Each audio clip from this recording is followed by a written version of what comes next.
Herzlich willkommen zum heutigen Panorama aus Bern. Wir haben folgende Themen für euch parat. Ein Symposium, das sich um einen Fels dreht und Neues aus der Badi Leissigen. In Gutdannen hat ein spezieller Anlass stattgefunden.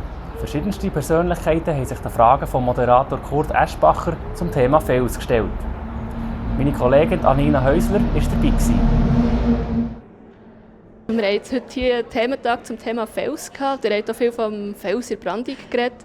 Was ist euer persönlicher Fels in der Brandung? Es sind, glaube ich, Freunde. Ich denke mir jetzt gerade, wenn man älter wird, sind Freundschaften ausschlaggebend. Und die muss man aber pflegen. Und in dem Sinn sind die nicht Felsen, sondern sie sind auch gefährdet, wenn sie ein bisschen Sturm kommen. Aber das ist eindeutig bei mir so. Also ich glaube, für mich ist es nicht jetzt allein die Religion oder der Glaube, sicher auch, aber ich bin ein Mensch, der gerne enge Beziehungen führt und tiefe Freundschaften. Ich bin eher introvertiert, das heisst, ich habe nicht so gerne die riesengroße Masse um mich herum, aber wenige gute Leute. Und die sind für mich auch mein Fels in der Brandung. Dann ist Ihnen das letzte Stein vom Herzen gefallen. Ich war beim Arzt und bin nicht so sicher, ob ich krank bin oder so. Und bin als gesunder Mensch heim. Und das war wie ein grosses Geschenk. Vor einer Stunde, als das fertig war, musste ich sagen, jetzt ist das hinter mir, weil ich eigentlich so Gespräche nicht unbedingt gerne habe. Ja. Habt ihr einen Lieblingsfels, Stein oder Berg? Ja, habe ich. Und zwar in unserem Haus in Südfrankreich haben wir eine grosse Wiese. Und dort hat es Felsen drin. Und auf diesen Felsen hat es immer Tiere, die sündeln. Eidechsel, manchmal schon Schlangen. Und das ist so ein Ort, wo man sich herschleichen und beobachten kann. Aber es ist kein bedrohlicher Fels, sondern ein heimeliger.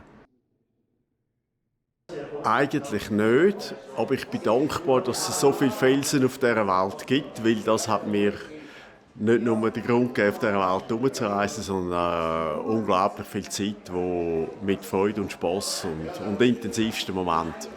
Und das verdanke ich eigentlich schon all diesen Felsen, die da auf dieser Welt verteilt sind.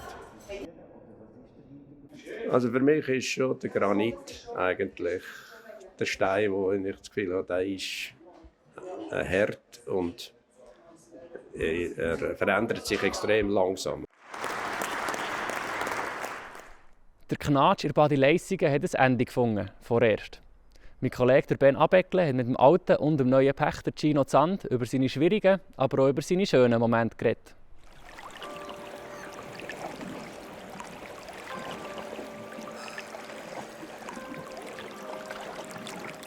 Gino, du darfst jetzt ein weiteres Jahr bleiben. Wie gross ist die Freude bei dir? Mega gross. Hey, ich habe so Freude. Kann ich es nochmal machen? Es hat mir auch rechte Motivation gegeben, nochmal auszugeben, die ganze Situation doch. Es hat jetzt ein bisschen, sagen wir mal, Tumult gegeben rund um Badi Leissigen. Wie hast du persönlich das mitbekommen? Ehrlich gesagt gar nicht, da ich in meinem Grindelwald bin momentan, ausser über die öffentlichen Medien, aber sonst bekomme ich da nicht viel mit.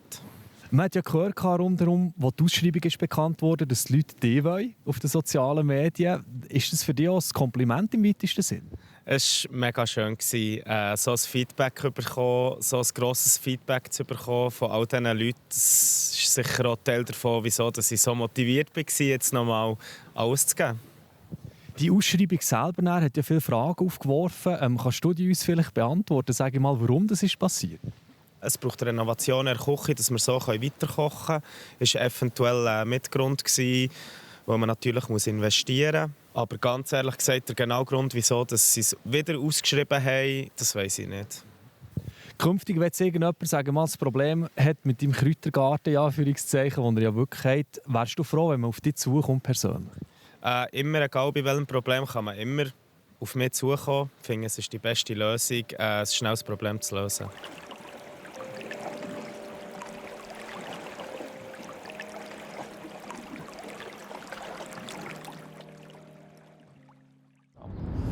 Das wäre es schon wieder mit dem heutigen Panorama. Die ausführlichen Artikel zu allen Themen findet ihr bei uns auf der Website oder eurer App. Jetzt erzählen euch meine Kolleginnen und Kollegen von Meteo News mehr über das Wetter der nächsten Tage. Merci fürs Zuschauen. Das Wetter wird euch präsentiert von Made in Bern.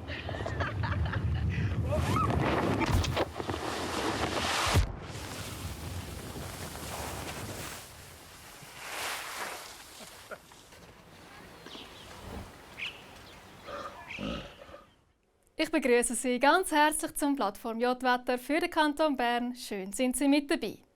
Wir haben heute eine veränderliche Mischung aus Wolkenfeldern, aber auch Sonnenschein erlebt. Und dazu ist es für Februar mal wieder sehr mild gewesen. Ja, morgen ist der Sonnenschein dann weniger ein Thema. Morgen am Morgen erreicht Alpen-Nordseite nämlich eine abgeschwächte Kaltfront, die zum Tief mit dem Zentrum über Finnland gehört. Im Tagesverlauf steigt der Luftdruck dann aber schon wieder an und das Zwischenhoch fängt sich an aufzubauen, was das Wetter dann am Sonntag bestimmt. Morgen am Vormittag ist es wolkenverhangen. Vor allem am Vormittag und im Flachland kommt es gelegentlich mal ein bisschen regnen. Die Temperaturen liegen am Morgen in Brienz bei rund 4 Grad, in Bern bei 6 Grad.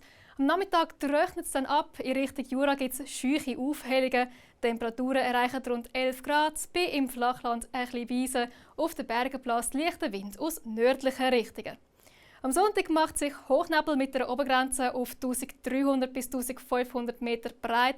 Er löst sich tagsüber aber auf. Sonst ist es am Vormittag noch recht sonnig. Später kommen dann aber von West her immer mehr hohe Wolken dazu.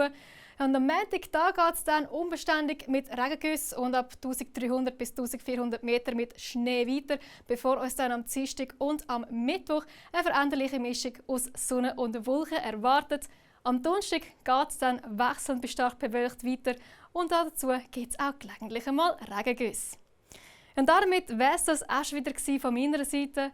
Ich bedanke mich dafür, dass Sie eingeschaltet haben und wünsche Ihnen noch eine ganz gute Zeit. Ade miteinander.